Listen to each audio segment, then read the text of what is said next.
Hello everybody and welcome back to another episode of SmoothBrainEDH, where we make the smoothest plays with the biggest brains.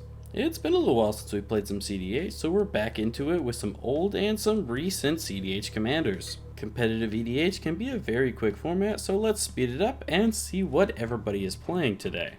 Up first is of course Cody and his favorite cEDH deck, Urza Lord High Artificer. First and foremost, this is a control/stacks deck. He wants to gum up the board with stacks pieces and the stack with counter spells, and then win the game with a Tidespout Tyrant-like combo. He'll keep an opening hand of Snow-Covered Island, Polluted Delta, Mox Diamond, Arkham's Astrolabe, Static Orb, Transmute Artifact, and a blue Elemental Blast. Up next is Chandler on Magda Brazen Outlaw. This mono-red deck focuses on Magda's second ability to make as many treasures as possible and tutor out artifacts to either interact with his opponents, gain value, or straight up win the game. He keeps an opening hand of Mountain, Mox Amber, Jeweled Lotus, Mana Vault, Clock of Omens, Thrill of Possibility, and Bloodfire Dwarf. Up next is Logan on Krark, Son of Yawgmoth. This mono-black deck focuses on powering out Krark to use his ability for a ton of value and win through several different combos.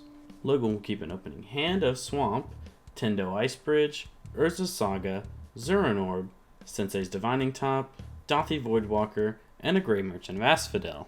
And finally, we have Ethan on the pairing of Krark the Thumbless and Sakashima of 1,000 Faces. The game plan of this deck is to cross your fingers and make as many copies of Krark the Thumbless as possible. With a bunch of copies, it's almost impossible for you to not storm off.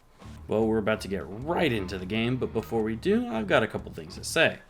First and foremost, let us know in the comments who you think will win. And while you're down there, be sure to check out all our links. We're sponsored by Dragon Shield, so if you're a cEDH player, you might as well protect your Magic purchases with their products. We've also got links to Decklists, podcasts, and a bunch of other content, so be sure to check them out. We've also got a Patreon with a bunch of different benefits, so if you want to support us there, be sure to check out that link as well. Also, if you're here to see who won the giveaway from 2 videos ago, be sure to stick around till the end. That's when I'll be announcing who won. But that is enough talk, let's hop straight into the game. Looks like Cody wins the die roll, and he'll start off by playing and cracking a Polluted Delta. He'll find a Snow-Covered Island to the battlefield and lose 1 life. After this, he'll drop his Arkham's Astrolabe, drawing a card when it enters the battlefield.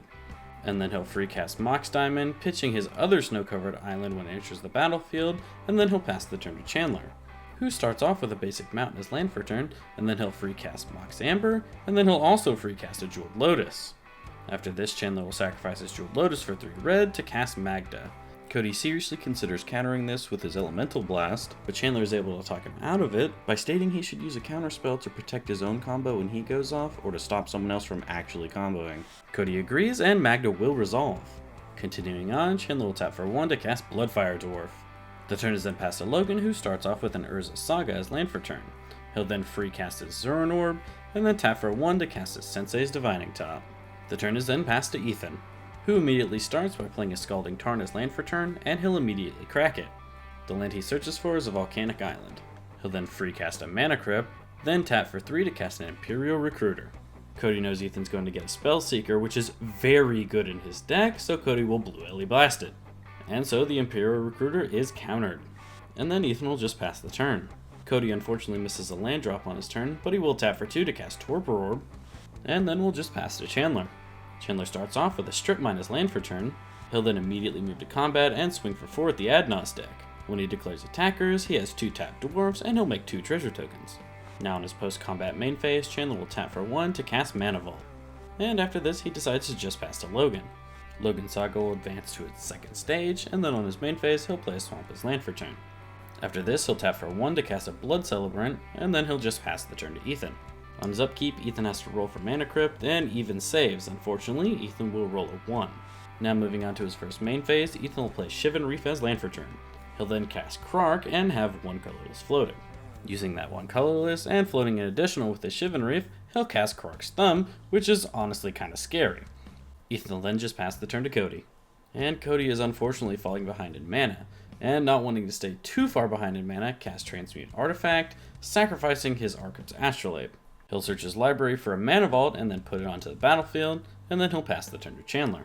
but Chandler will stop him on his end step to cast Thrill of Possibility, discarding a mountain. This will allow him to draw 2 additional cards from his deck. And then the turn will be officially passed.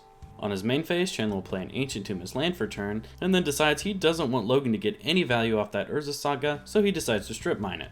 Logan will respond by sacrificing it to his orb to gain 2 life.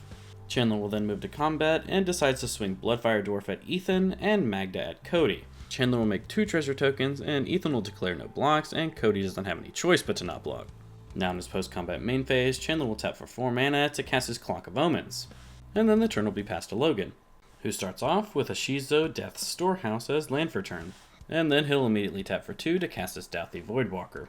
And then the turn is passed to Ethan, who gets to flip 2 coins for his Mana Crypt and will save thanks to that. Now in his main phase, he'll play a basic island as land for turn. He then decides it's time for 2 Krarks, and he'll tap for 4 to cast Sakashima of 1,000 Faces. Chandler thinks that Ethan only needs 1 Krark at this point in time, so he'll attempt to Red Elemental Blast it to counter it. Ethan retorts with a Pact of Negation, stating he really needs 2 Krarks. The original Pact targets the blast, and he'll win the Krark trigger, making the second Pact target the blast. So the copy counters it, and then the original will fizzle. Sakashima will resolve, and Ethan now has 2 Krark the Thumblesses. So he'll tap his last mana and cast a Strike at Rich, and he'll get 2 Krark triggers. He will lose the first one, bouncing the original spell back to his hand, and then will win the second to make a treasure token. And just in case some of you are wondering, Sakashima is not affected by Torpor because it says as it enters and not when it enters. After this, Ethan will move to combat and swings Krark at the Adnos deck. Logan only has a 1/1 and a creature with Shadow, so he'll take the 2 damage. And then after this, the turn is passed to Cody. Cody wants to waste no time, and he'll immediately tap his mana and cast Urza. It will resolve, and unfortunately the Urza's ETB trigger is the only thing Torpor Orb has affected so far. Cody will then add a blue with his Torpor Orb and attempt to dig through time, but realize that a colorless and a blue is not enough to do that, so he'll take it back. Unfortunately, he can't really do anything, so he'll pass the turn to Chandler, who taps 2 treasures to untap his Mana Vault using Unwinding Clog. Chandler thinks a bit on his turn and realizes he's got something here. So he moves to combat and swings for 2 at Ethan. When he attacks, he'll make a treasure because his dwarf is tapped. Post-combat, Chandler decides whether or not he wants to go for his combo this turn. He looks around and realizes that all of his opponents are actually shields down right now. This is thanks to the fact that Magda's tutoring and the combos in her deck are all abilities, so there's no way they could interact right now. So Chandler decides to go for it and will sacrifice 5 treasures to tutor an artifact. The artifact he gets is a Liquimetal Torque. He'll then activate the Liquimetal Torque to make Magda an artifact till the end of turn. Now that she's an artifact, Chandler will tap her and Unwinding Clock to make Magda untap. And since Magda was tapped for this ability, Chandler gets a treasure token. And then by continuously tapping her and the treasure tokens she makes, Chandler can continuously untap Magda and repeat this loop to make infinite tap treasure tokens. He'll then sacrifice 5 of these treasure tokens to go find Grinding Station. And so, with Magda making infinite tap treasures, Chandler can continuously sacrifice them with the Grinding Station to mill all of his opponents out. Unfortunately, none of Chandler's opponents have any way to interact with just abilities on the stack, and so yeah, there you have it. Chandler wins the game on turn 4. And Cody shows that he was hoping to be able to interact with the Dispel. But unfortunately, Magda wins with abilities on the stack and not instants. Well everyone, there you have it. That was actually a pretty surprisingly short game, but you know, that's kind of the nature of cEDH, isn't it? And even though it was really short, a lot happened in this game, and the players at the table learned a lot about each other's decks. Let us know what you thought in the comments down below. Did you expect Magda to win out of nowhere? Or were you expecting Urza, Krark, or even Krark to win? Anyways, let's talk about that giveaway. I am very happy to give a huge congratulations to Sam Pete. He was the winner of the awesome Tiamat model. We've already reached out to him and he's confirmed with us, and we're getting it shipped out as soon as possible. And for everyone else who joined the giveaway, thank you so much for entering, and keep your eyes peeled. We're going to be hitting 10k subscribers soon, so you never know, we might do something. But anyways guys, thank you so much for watching. If you're interested in any more content or the deck list, be sure to check out the links in the description below. And always you guys, have a smooth day.